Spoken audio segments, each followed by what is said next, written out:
was really Daniel 2 and 7 that stopped me in my tracks. I had firmly believed that we were saved by grace through faith and that the second coming of Christ was Judgment Day. However, after studying Daniel 2 and 7, I realized that the teachings I was holding fast to were nothing but rules of men given to us by the Antichrist. I felt sick to my stomach. My entire world had just turned upside down. The most important thing to me at that moment was to find out how to recognize the second coming of Christ. As often as there was someone there to study, I went. I carefully examined every Bible verse and asked question after question. It was so hard for me to throw away the false teachings, the fixed ideas that I had in my mind. After I studied King David and the fig tree, Father and Mother took pity upon me and opened my mind to realize that Christ unsung home was indeed our God, our Father, who appeared in these last days in the flesh. No man can plan their birth or their death to align with the prophecies of the Bible.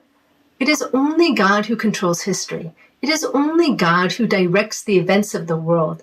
And it is only God who can fulfill all the interlocking prophecies of the Bible. Christ unsung home truly is the second coming of Christ.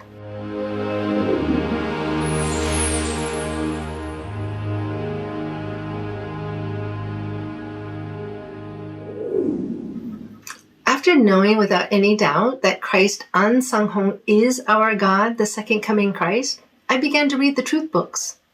I wanted to know every word that our Father came to deliver to us. The words of the Bible that previously didn't make sense to me now clearly showed the way to eternal life. I was so thankful to those who had preached to me, to those who had so patiently studied with me, that I wanted to give the same love and kindness to others. I had never wanted to be a Bible teacher before, but now I did. So I prayed for wisdom and began to diligently study. Of course, I first shared the good news with my loved ones. I had previously surrounded myself with Sunday pastors, Sunday missionaries, Sunday churchgoers. I myself had been a leader in the Sunday church, which I had attended for many years. As I began to disentangle myself from the world of Sunday worship, naturally, I had the opportunity to explain to them why I was leaving the Sunday church and to preach to them, beginning with the pastors. As you might imagine, my sword got very sharp very quickly. There were those in the church that I believed truly loved God and would receive the truth wholeheartedly. As my life shifted to the Church of God, I began to feel an overflowing love and joy that I had never felt before. It is such a blessing to be surrounded by brothers and sisters who are filling Zion with joy and thanksgiving and who have the hope for the kingdom of heaven.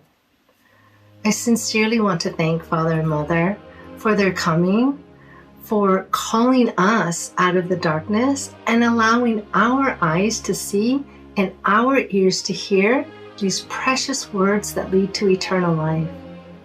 Father and Mother, you're our everything.